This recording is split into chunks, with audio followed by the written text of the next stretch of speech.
2026 সালে পশ্চিমবঙ্গের সরকার বদলেছে। নতুন মুখ্যমন্ত্রী এসেছেন, নতুন আশা এসেছে মানুষদের মনে। কিন্তু একটা প্রশ্ন আজও একই রয়ে গেছে, বাংলার শিক্ষা ব্যবস্থা কি সত্যিই বেঁচে আছে?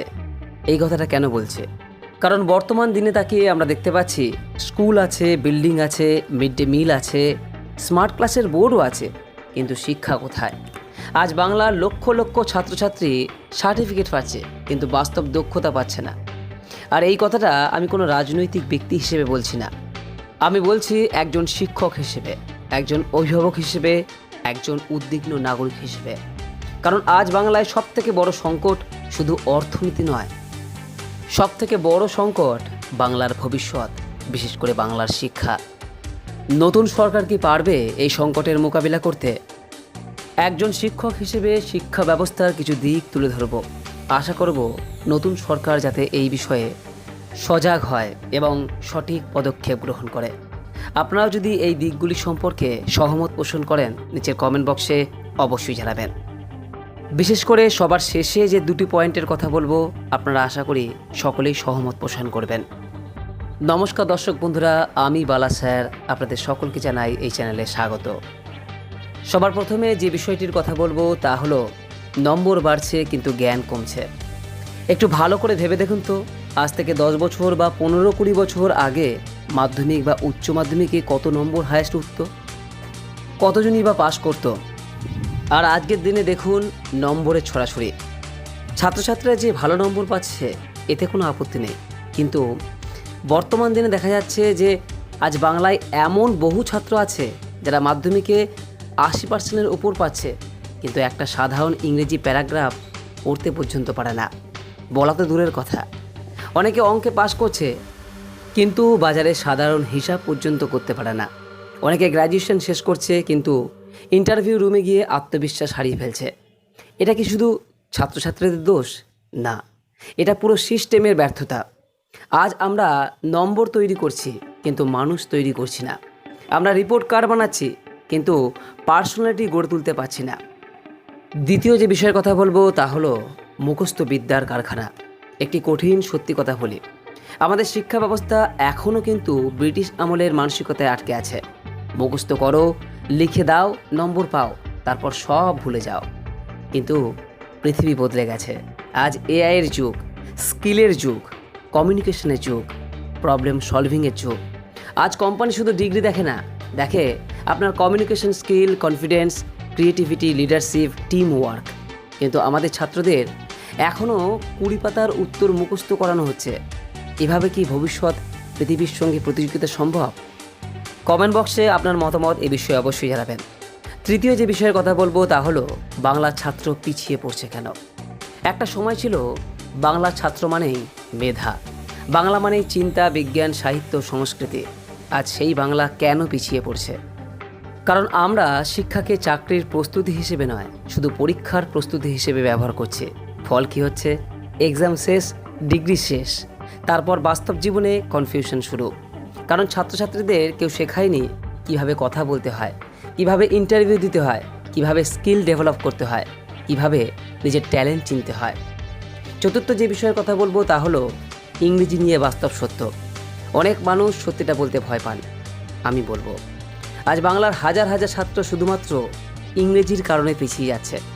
গ্র্যাজুয়েশন শেষ করছে, কিন্তু 2 মিনিট ইংরেজিতে নিজের পরিচয় দিতে পারছে না। তারপর তারা ভাবে আমার ভাগ্য খারাপ। না, ভাগ্য খারাপ নয়, সিস্টেম তাদের প্রস্তুত করেনি। ইংরেজি মানে নিজের ভাষাকে ভুলে যাওয়া নয়। ইংরেজি আজ একটি স্কিল, যে স্কিল না জানলে দেশ বিদেশের সুযোগ থেকে ছাত্রছাত্রীরা পিছিয়ে পড়বে। পঞ্চমত, প্রাইভেট টিউশন কালচারের বাস্তবতা। আজ বাংলার শিক্ষা ব্যবস্থার ওপর মানুষের বিশ্বাস এতটাই কমে গেছে যে নার্সারি থেকেই প্রাইভেট টিউশন শুরু হয়ে যাচ্ছে। একজন মধ্যবিত্ত বাবা মা নিজেদের প্রয়োজন কমিয়ে টিউশন ফি দিচ্ছেন। কেন? কারণ তারা ভয় পাচ্ছেন স্কুল অ্যালোন যথেষ্ট নয়। এটা শুধু অর্থনৈতিক চাপ নয়, এটা শিক্ষা ব্যবস্থার উপর মানুষের আস্থাহীনতার লক্ষণ। ষষ্ঠত, সরকারি স্কুলের বাস্তব চিত্র। অনেক সরকারি স্কুলে আজও সাবজেক্ট টিচার নেই, স্পোকেন ইংলিশ নেই, কেরিয়ার গাইডেন্স নেই, প্র্যাকটিক্যাল লার্নিং নেই, কম্পিউটার এডুকেশন নামমাত্র রয়েছে, ল্যাবরেটরি ইনঅ্যাক্টিভ, লাইব্রেরি প্রায় ব্যবহার করাই হয় না। কিন্তু রিপোর্টে সব স্বাভাবিক দেখানো হয়। শিক্ষার সবচেয়ে বড় শত্রু এখন শুধু দুর্নীতি নয়, সবথেকে বড় শত্রু ভুয়ো সাফল্যের প্রচার। সপ্তমত, ছাত্রছাত্রীদের মানসিক স্বাস্থ্য। আজকের ছাত্র শুধু বইয়ের চাপে ভুগছে না, সে ভুগছে anxiety, depression, comparison, social media pressure, family expectation, ভবিষ্যতের ভয়। কিন্তু স্কুলে মেন্টাল হেলথ এডুকেশন কোথায়? কেউই ছাত্রদের শেখাচ্ছে না কিভাবে স্ট্রেস হ্যান্ডেল করতে হয়, কিভাবে ফেলিয়ার অ্যাকসেপ্ট করতে হয়, কিভাবে আবার উঠে দাঁড়াতে হয়। অষ্টমত, এআই যুগের বড় বিপদ। আগামী 10 বছরে এআই বহু সাধারণ চাকরি বদলে দেবে। যে কাজ শুধু মুখস্থ জ্ঞান দিয়ে হয়, সেগুলির অনেকটাই মেশিন করে ফেলবে। তাহলে ভবিষ্যতে টিকে থাকবে কারা? যারা স্কিলফুল, যারা ক্রিয়েটিভ, যারা কমিউনিকেট করতে পারে, যারা প্রবলেম সলভ করতে পারে।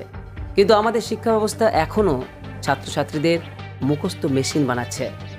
নবমত, শিক্ষক সমাজের বাস্তবতা। একটা জাতির ভবিষ্যৎ গড়ে শিক্ষক শিক্ষিকা, কিন্তু আজ বহু শিক্ষকই ক্লান্ত, হতাশ এবং চাপে জর্জরিত। অতিরিক্ত নন টিচিং কাজ, রাজনৈতিক চাপ, অপ্রয়োজনীয় পেপার ওয়ার্ক, এসবের মধ্যে প্রকৃত টিচিং হারিয়ে যাচ্ছে।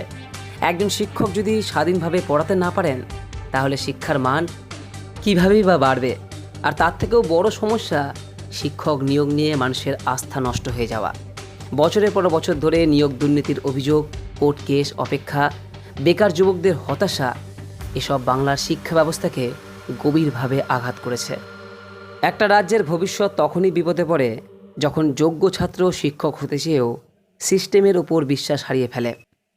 তাই নতুন সরকারের কাছে আমাদের সরাসরি দাবি, নতুন সরকার যদি সত্যিই ইতিহাস তৈরি করতে চায়, তাহলে ফ্লাইওভার বানানোর আগে শিক্ষা বাঁচান। কারণ দুর্বল শিক্ষা নিয়ে কোনো রাজ্য শক্তিশালী হতে পারে না। তাই নতুন সরকারের কাছে আমাদের দাবি, ক্লাস 1 থেকেই স্পোকেন ইংলিশ চালু হোক, স্কিল বেসড এডুকেশন চালু হোক, কেরিয়ার গাইডেন্স কম্পালসারি হোক, ডিজিটাল এবং এআই এডুকেশন প্রত্যেকটি স্কুলে শুরু হোক, মেন্টাল হেলথ ক্লাসেস চালু হোক, প্র্যাকটিক্যাল লার্নিংয়ের মাধ্যমে শিক্ষা হোক, টিচার ট্রেনিংয়ের আধুনিকীকরণ হোক, political influence free education system তৈরি করা হোক। শুধুমাত্র নম্বর নয়, বাস্তব দক্ষতার মূল্যায়ন করা হোক। প্রতি বছর স্বচ্ছ শিক্ষক নিয়োগ প্রক্রিয়া চালু করুন, মেরিট বেসড রিক্রুটমেন্ট হোক, দ্রুত ভ্যাকেন্সি ফিল আপ হোক, ডিজিটাল ট্রান্সপারেন্সি সিস্টেম হোক, স্কুলে বায়োমেট্রিক অ্যাটেন্ডেন্স সিস্টেম হোক, টিচার অ্যাকাউন্টেবিলিটি এবং রেগুলার টিচার ট্রেনিং এর ব্যবস্থা করা হোক। নতুন সরকারের কাছে অনেকগুলি দাবি করলাম, জানি না কতগুলি সরকার পূরণ করতে পারবে। আপনারা আর কি নতুন সরকারের কাছে শিক্ষা ব্যবস্থার ক্ষেত্রে প্রত্যাশা রাখেন, নিচে কমেন্ট বক্সে অবশ্যই জানাবেন। এই যে সমস্যাগুলির কথা ব্যক্ত করলাম, আপনার কি মনে হয় কোন সমস্যাটি সবথেকে বড় এবং ব্যাপক, যার অবিলম্বে সমাধান প্রয়োজন? নিচের কমেন্ট বক্সে অবশ্যই জানাবেন। বন্ধুরা, একজন গরিব বাবা দিনমজুরি করে ছেলেকে স্কুলে পাঠান, কারণ তিনি বিশ্বাস করেন শিক্ষায় ছেলের জীবন বদলাবে। কিন্তু যদি শিক্ষা শুধু সার্টিফিকেট দেয়, ভবিষ্যৎ না দেয়, তাহলে সেটা সবথেকে বড় অন্যায়। নতুন সরকারকে একটা কথা স্পষ্ট বুঝতে হবে, রাস্তা বানালে উন্নয়ন হয় না, শুধু ভাতা দিলেও উন্নয়ন হয় না। যে রাজ্যের শিক্ষা দুর্বল, সেই রাজ্যের ভবিষ্যৎ দুর্বল। যে বাংলা একদিন ভারতকে রবীন্দ্রনাথ দিয়েছে, জগদীশচন্দ্র দিয়েছে, বিবেকানন্দ দিয়েছে, সেই বাংলার ছাত্র যদি আজ ইন্টারভিউ রুমে ভয় পায়, তাহলে সেটা শুধু ছাত্রের ব্যর্থতা নয়, এটা পুরো সমাজের ব্যর্থতা। এটা শুধু ব্যর্থতা নয়, এটা লজ্জা। এবার শিক্ষা নিয়ে সত্যিকারের বিপ্লব দরকার। আপনার মতে বাংলার শিক্ষা ব্যবস্থার সবথেকে বড় সমস্যা কি? নিচের কমেন্ট বক্সে অবশ্যই জানান।